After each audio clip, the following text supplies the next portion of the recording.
So what is the difference between buying a property under your personal name versus under a company or a trust? Let's break it down in this video. So I'm working with a client over here, right? Here's the loan structure. Purchase investment property in Ryde, a unit. It's worth 760K. They are thinking about borrowing 90% against this property, which is 684K. Jumping to my table here, we have personal name versus buying under a trust. The couple that has engaged me is a male applicant earning 60K and the female applicant is earning 85K. Now, regardless of whether you purchased under a personal name or a trust, across the many lenders I have, 90% against 760K, which is a 684K loan, I can get you a very similar rate of 6.89 under a personal name or a trust, 6.89. Based on that, the repayment under a personal name is about $3,927 per month, and also under a trust, $3,927 per month. So you'll ask, well, Q, what is the difference if I purchase under a personal name or a trust? I'll show you. You see, if both scenarios are weighted equally, and if they did choose to go under their personal name, let's go through this flow chart to see what would be the end result of buying under a personal name. So right after the settlement of this loan, they would have achieved their first objective, which is to secure their first investment property. And then what happens is, because they only used 10% deposit, because originally they had 20% deposit, the other 10% was reserved to buy like another property they had in mind.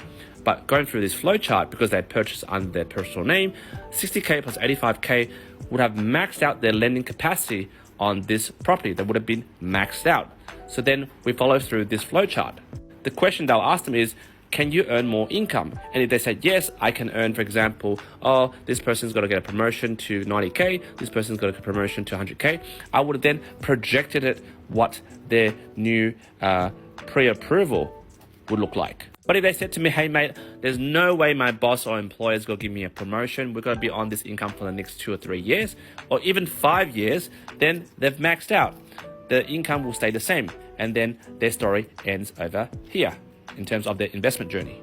Now let's jump into why this couple over here decided to buy under a trust, which of course attracts an annual fee of around $1,000 for audit, and also the setup cost of a trust is around $2 to $3 grand. Why would someone do this and get the same repayment as buying under a personal name? Let's go through this flowchart. Say this couple over here decide to buy under a trust, for example, ABCD Pty as trustee for blah blah blah trust. Okay.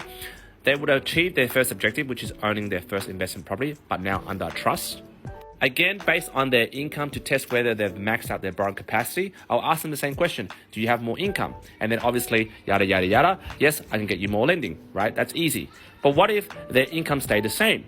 Well, if you bought under a trust, I can help you break through the fourth wall of lending over here and go into non-banks. And in the non-banks, well, they do a credit check based on your personal lending under your personal name.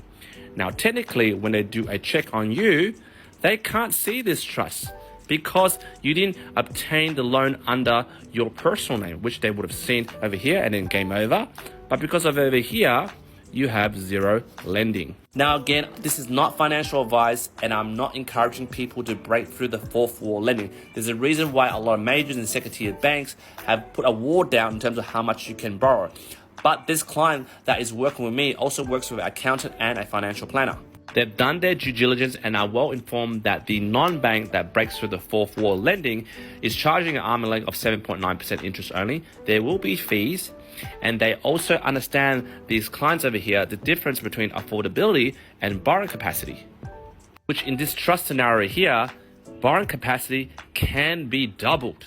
However, they need to weigh up, can they afford 7.9% plus the original loan?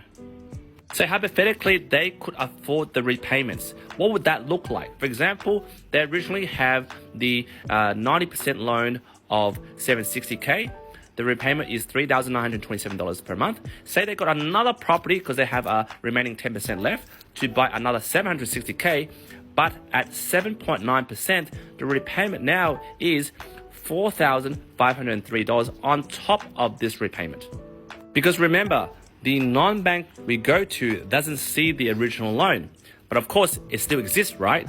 So basically the original loan plus the new loan under probably a new trust with the non-bank at 7.9, it is this much. The total repayment is $8,403 per month. Now again, without financial advice and the client understanding that there's a difference between affordability and borrowing capacity, and went to gear up their borrowing capacity through the trust method, they at the end result, for example, after this purchase, this person under the personal name would have got one property, but this person would have got one property and then a couple of months later secure another property. Again, not financial advice. This is assuming they could afford the mortgage repayments on the first loan and the second loan. And again, they would have been well informed by the financial planner and accountant that the numbers work for them. And thus, guys, this is the reason why someone would choose over a trust versus a personal name. All right? If they did under the personal name without knowing this option existed, what happened is there would have been game over. All right? The end. Because even if you went to a non-bank, they would have sold this anyway because it's under your personal name. But if they went under this structure, again, I'm not encouraging it, but again, I want to give you information so you're well informed before making the decision to buy under a personal name or trust. This structure will help you squeeze out extra property. If you're curious to know how would a couple who's on 60K and 85K be able to service the first loan, and on top of that, another loan at 7.9, well, there's a thing called side business. They both have their own ABNs doing side business, but are they declaring their income? Probably not, but it doesn't mean the cash doesn't exist in the bank account. That's how they can service this and get another property. Jump in the comments, let me know if you have any questions about this holistic lending solution.